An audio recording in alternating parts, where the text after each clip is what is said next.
বাবা তোমার ঘরে কি কমো, আমার মা তো অনেক অসুস্থ।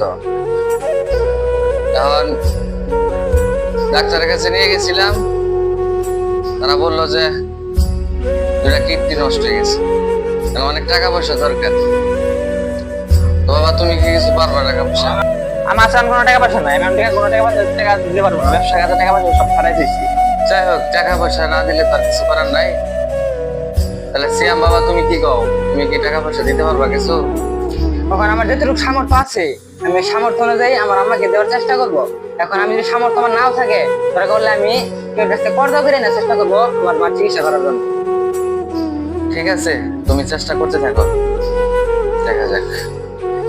চলো আমরা যাই, দেখা যাক আল্লাহ বসে।